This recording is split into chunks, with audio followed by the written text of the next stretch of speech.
Hello, everyone. This is another Beatrix Potter story, and it is called The Tale of Mr. Jeremy Fisher. It's dedicated for Stephanie from Cousin B.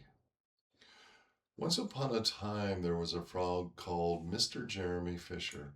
He lived in a little damp house among the buttercups at the edge of the pond. The water was all slippy sloppy, and the larder and in the back passage. But Mr. Jeremy liked getting his feet wet. Nobody ever scolded him, and he never caught a cold. He was quite pleased when he looked out and saw large drops of rain splashing in his pond. I will get some worms and go fishing and catch a dish of minnows for my dinner, said Mr. Jeremy Fisher.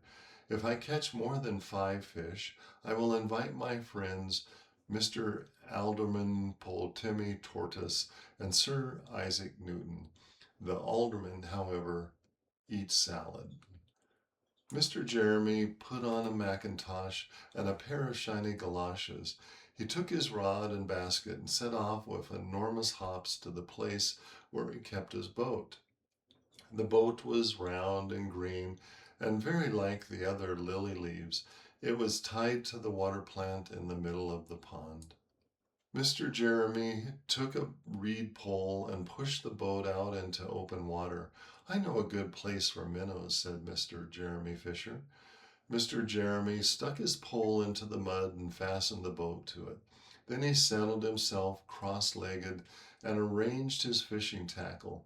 He had the dearest little red float. His rod was a tough stalk of grass, and his line was a fine long white horsehair, and he tied little wriggling worm at the end. The rain trickled down his back, and for nearly an hour he stared at the float. This is getting tiresome. I think I should like some lunch, said Mr. Jeremy Fisher.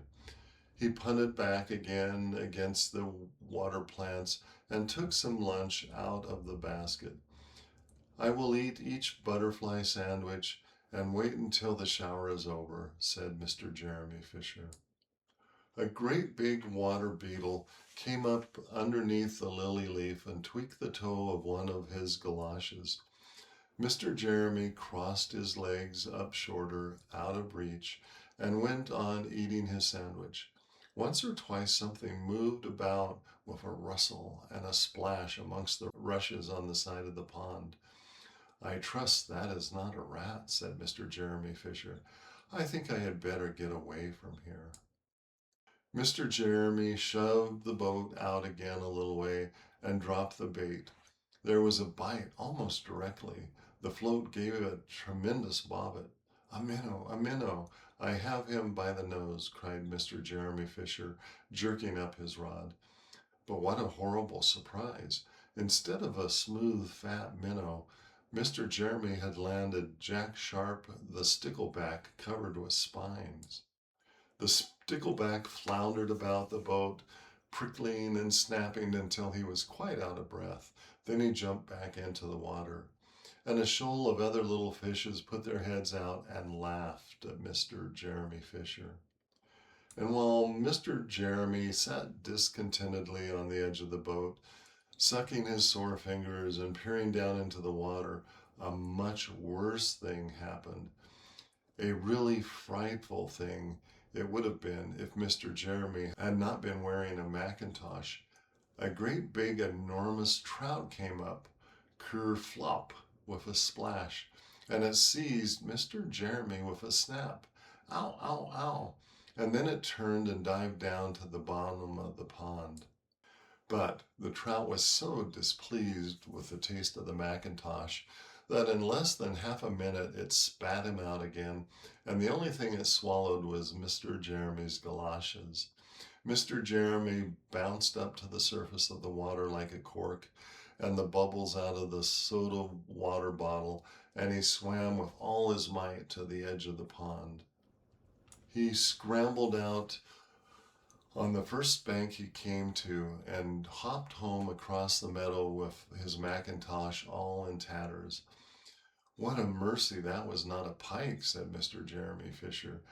I have lost my rod and basket, but it is not much matter, for I am sure I would have never dared go fishing again. He put some sticking plaster on his fingers, and his friends both came to dinner.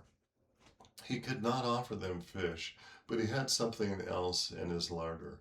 Sir Isaac Newton wore his black and gold waistcoat, and Mr. Alderman Potemi Tortoise brought a salad with him on a string bag. And instead of a nice dish of minnows, they had a roasted grasshopper with ladybird sauce, which frogs consider a beautiful treat. But I think it must have been nasty. The end.